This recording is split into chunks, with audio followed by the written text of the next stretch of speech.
Bismillahirrahmanirrahim. Assalamualaikum warahmatullahi wabarakatuh. Teman-teman sekalian, kita ditakdirkan Allah, diciptakan Allah menjadi umat yang terbaik, menjadi umat yang paling beruntung di antara umat-umat yang ada. Umat Nabi Nuh kepengen menjadi seperti kita, umat Nabi Muhammad SAW, umat Nabi Ibrahim, umat Nabi Lut, umat Nabi Musa, umat Nabi Idris, dan nabi-nabi yang lainnya pengen menjadi seperti kita, umat daripada Rasulullah SAW. Oleh karena itu bersyukurlah kita ditakdirkan Allah menjadi umat Muhammad SAW. Karena itu memperbanyak kita bersalawat kepada Rasulullah, sebagaimana Allah perintahkan kepada kita dalam Quran surah ke-33 Al-Ahzab ayat ke-56.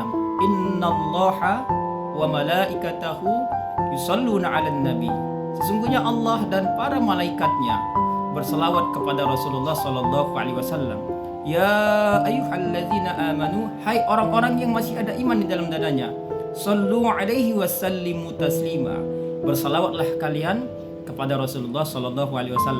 Teman-teman sekalian, tidak ada ruginya kita berselawat kepada Rasulullah Sayyidina wa Maulana Muhammad, karena orang yang paling banyak berselawat kepada Rasulullah, kata Nabi, maka nanti kelak dia nanti bersama Rasulullah SAW. Dan kata Nabi, orang yang paling pelit itu bukan orang yang tidak mau sedekah. Orang yang paling pelit itu bukan orang yang tidak mau berinfak. Orang yang pelit itu kedengkut, bahil, kepiting batu, bukan orang yang tidak mau memberi makanan kepada tetangganya. Tapi kata Rasulullah SAW, orang yang paling pelit, bahil, kepiting batu, kedengkut, keringatnya saja, dakinya saja tidak mau dia berikan kepada tetangganya, kepada saudaranya, maka orang yang paling pelit itu, kata Rasulullah SAW, adalah orang yang tidak mau mengucapkan sholawat kepadaku, yaitu kepada Muhammad SAW. Teman-teman sekalian yang dirahmati oleh Allah Subhanahu wa Ta'ala, karena itu bersyukurlah kita. Allah takdirkan kita, Allah ciptakan kita sebagai umat yang terbaik. Kuntum khair ummah. Kita dikatakan umat terbaik bukan karena paling banyak sedekah kita. Kuntum khair ummah. Kita dikatakan umat terbaik bukan karena paling banyak menghafal Quran, membangun masjid, berangkat haji, berangkat umrah. Tapi kapan kita dikatakan umat terbaik? Kuntum khair ummah, ta'muruna bil ma'ruf wa tanhauna 'anil munkar. Ketika kita mampu mengajak orang lain untuk dekat kepada Allah, hijrah kepada Allah, meninggalkan maksiat, meninggalkan perkara yang dibenci Allah dan diharamkan oleh Allah Subhanahu wa Ta'ala, barulah kita dikatakan umat terbaik. Teman-teman sekalian yang dirahmati oleh Allah Subhanahu wa Ta'ala, maka kalau ingin menjadi orang yang baik, jadilah orang yang terbaik. Maka jangan pernah kita berhenti menjadi orang baik, teman-teman sekalian. Kalau berkata, berkatalah yang baik-baik. Kalau tidak bisa diam. Man kana yu'minu billahi wal yaumil akhir falyakun khairu aw liyasmut. Kalau ingin melihat, lihatlah yang baik-baik. Kalau tidak, pejamkan mata, tidur. Kalau ingin mendengar, dengarlah yang baik-baik. Kalau tidak, tutup telinga. Kalau ingin berjalan, berjalanlah ke tempat yang baik-baik, saudaraku yang dirahmati Allah. Kalau tidak bisa, duduk, berhenti, berbaring.